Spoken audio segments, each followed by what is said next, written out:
Hello friends, welcome my YouTube channel में आपका स्वागत है। फिर से हम एक नई वीडियो के साथ आ चुके हैं, अपडेट वीडियो के साथ आ चुके हैं। आज की जो वीडियो होगी आपके लिए बहुत ही इंटरेस्टिंग और बहुत ही प्यारी सी अपडेट लेकर आ चुका हूं। यानी कि आप फिर से आप सभी के लिए सीएचओ की एक और यहां पर जो न्यू भर्ती है वो रिलीज की गई है। वो आप सभी के लिए सबसे इंपॉर्टेंट अपडेट रहने वाली है। एक आपके लिए सबसे बड़ी खुशखबरी की बात बता दूं कि सीएचओ की पोस्ट है, लेकिन हरियाणा की तरफ से, यानी कि हरियाणा सीएचओ की यहाँ पर एक और जो वैकेंसी है वो यहाँ पर रिलीज की गई है। और इसके अंदर आपकी जो सैलरी है वो बहुत ही अच्छी खासी होने वाली है। जैसा कि आप सभी को पता ही होगा कि हरियाणा की सीएचओ की सैलरी हमेशा से ही कह रही है बहुत ही अच्छी से सैलरी रही है। और जैसे ही 5 साल कंप्लीट हो जाएंगे तो सैलरी आपकी लगभग 55,000 प्लस आपकी यहाँ पर जो हरियाणा सीएचओ की सैलरी है वो पहुंच जाती है। और इसमें जो सबसे इंपॉर्टेंट बात मैं आपको बता दूं कि यहाँ पर आपको 5 साल के बाद में हरियाणा सीएचओ के अंदर स्पेशल नोटिफिकेशन आता है कि वहां पर क्या कर दिया जाएगा, आपकी ग्रेड पे के हिसाब से जो सैलरी है वो आपकी यहाँ पर दी जाएगी। तो फिर से आप सभी के लिए एक और यहाँ पर हरियाणा सीएचओ की तरफ से न्यू भर्ती यहाँ पर निकाली गई है। तो उसके बारे में कंप्लीटली जानकारी आप सभी को यहाँ पर प्रोवाइड करवाऊंगा। यहाँ पर देख लीजिएगा, नेशनल हेल्थ मिशन हरियाणा की तरफ से वैकेंसी दी गई है। ऑफिशियल वेबसाइट के बारे में अगर मैं चर्चा करूँ तो www.nhmharyana.gov.in क्या है, इसकी जो ऑफिशियल वेबसाइट है वो आपको यहाँ पर दी है। ठीक है, इसका जो नोटिफिकेशन आपका रिलीज किया गया था 19 जून को, इसका जो नोटिफिकेशन है वो आपका क्या हुआ है, रिलीज हुआ है। ठीक है, ये नोटिस है, पब्लिक नोटिस यहाँ पर कर दिया गया है। इसके अंदर क्या लिखा हुआ है कि 21/6 मोर एलिजिबल कैंडिडेट एडवर्टाइजमेंट यहाँ पर रिलीज किया गया है। किसके लिए, सीएचओ की पोस्ट के लिए यहाँ पर क्या क्या वैकेंसी आपकी यहाँ पर निकाली गई है। ठीक है, इसके अंदर आपको सबसे इंपॉर्टेंट चीज मैं आपको बता दूं वो क्या रहने वाली है, वो रहेगी आपका इस चीज को, आप जो है आपका ये नोटिस रिलीज किया गया है, इस नोटिस के अंदर पॉइंट नंबर 7, पॉइंट 8, पॉइंट 9 और पॉइंट 12, इन पॉइंट को आप अच्छे से देखना। ठीक है, अगर आपके पास ये नोटिस आ गया है तो आप इन पॉइंटों को अच्छे से देख लेना। बाकी आपको इस वीडियो के अंदर मैं आपको ये पॉइंट बता दूंगा कि इन पॉइंटों के अंदर ऐसा क्या है जो स्पेशल इस नोटिस के अंदर मेंशन किया गया है कि इन पॉइंटों को तो आपको अच्छे से यहाँ पर देखना ही होगा। तो इसके अंदर देख लीजिएगा, national health mission Haryana institute of the town planar India की वैकेंसी आपकी निकाली गई है।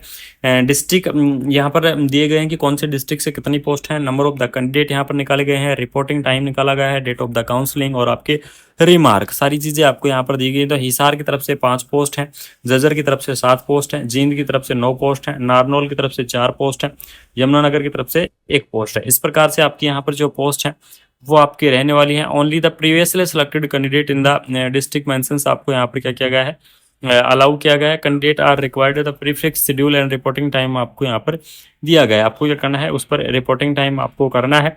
इसके अंदर जो पब्लिक नोटिस आपका किया गया है 7, 8, 9 पॉइंट को आप यहाँ पर देखेंगे। तो सबसे पहले हम इन्हीं पॉइंटों के बारे में यहाँ पर देखेंगे, उसके बाद में आगे की जो प्रोसेस है वो मैं आपको बताऊंगा। इसमें देख लीजिएगा, जिन कैंडिडेटों को यहाँ पर इनवाइट किया गया है उन कैंडिडेटों के लिए यहाँ पर क्या क्या करना है वो चीज़ आप देख लीजिएगा।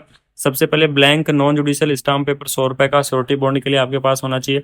Blank non judicial stamp paper 10 रुपए का एनएचएम सर्विस कॉन्ट्रैक्ट के लिए आपके पास होना चाहिए। ये दोनों जो स्टाम्प हैं ये आपके पास होना जरूरी है, क्योंकि ये दोनों स्टाम्प जरूरी होंगे। 100 रुपए का तो आपका श्योरिटी बॉन्ड के लिए होगा, 10 रुपए का आपका एनएचएम सर्विस का जो कॉन्ट्रैक्ट है उसके लिए आपका लिया जाएगा। ठीक है, तो सबसे इंपॉर्टेंट चीज ये श्योरिटी बॉन्ड आप जरूर रखना। साथ में आपको जो ऑफर लेटर है वो आपके एनएचएम सर्विस के जो कॉन्ट्रैक्ट है वो किसके द्वारा, ऑफर लेटर के द्वारा आपका करवाया जाएगा। और आपके कैंडिडेट रिक्वायर द ब्रिंग, यानी कि साथ में आपको क्या क्या चीज़ लेके आनी है जिस टाइम आप रिपोर्टिंग करोगे उस टाइम। ओरिजिनल वैलिड प्रूफ आपको लेना है, 3 copies of the public notice लेके आनी है। ठीक है, डिस्ट्रिक्ट ओनली रिक्रूटमेंट, वो सारी चीज़ आपको यहाँ पर लेके आनी है। ठीक है, उसके बाद में यहाँ पर देख लीजिएगा, आपको 6, 7, 8 पॉइंट के बारे में डिस्कस कर लेते हैं। सबसे पहली चीज मैं आपको बता दूं कि पहले एक भर्ती करवाई गई थी, जैसा कि आप सभी को पता है। जिन कैंडिडेटों को नहीं पता उनको बता देता हूँ कि एनएचएम के अंदर, एनएचएम हरियाणा के अंदर पहले एक क्या हुई थी, एक भर्ती हुई थी। और उस भर्ती के अंदर यहाँ पर जो पोस्ट है वो वैकेंट कर दी गई थी, यानी कि इनको थोड़ा पेंडिंग में डाल दिया गया था। तो उन्हीं पोस्टों से यहाँ पर प्रीवियसली सिलेक्टेड, यानी कि इसके अंदर क्या स्पष्ट लिखा हुआ है, आप देख लीजिएगा कि प्रीवियसली कैंडिडेट यहाँ पर क्या करेंगे, इस वैकेंसी के पोस्ट के लिए एलिजिबल्स रहेंगे। जिन कैंडिडेटों ने पहले यहाँ पर अप्लाई किया था वैकेंसी को, वो यहाँ पर एलिजिबल्स रहेंगे।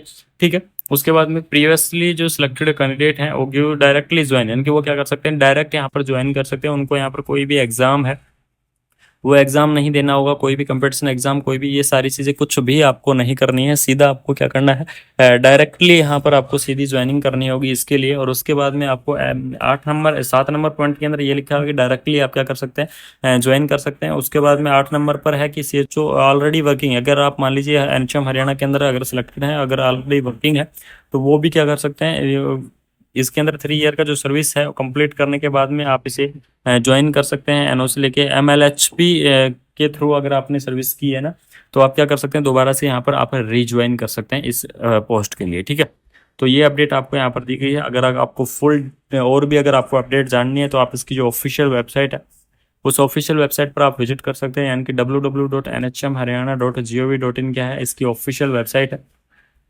इस ऑफिशियल वेबसाइट पर आप विजिट कर सकते हैं। बाकी आपको डिटेल में जानना है तो बाकी मैंने आपको इस वैकेंसीज के बारे में कंप्लीटली इन्फॉर्मेशन आपको दे दी है कि आपको क्या क्या चीज़ें साथ लेके जानी है। यानी कि जो कैंडिडेट पहले जिन्होंने अप्लाई किया था उन कैंडिडेटों के लिए बता दूं कि यहाँ पर ये चीज़ें आपको बिल्कुल साथ लेके जानी है।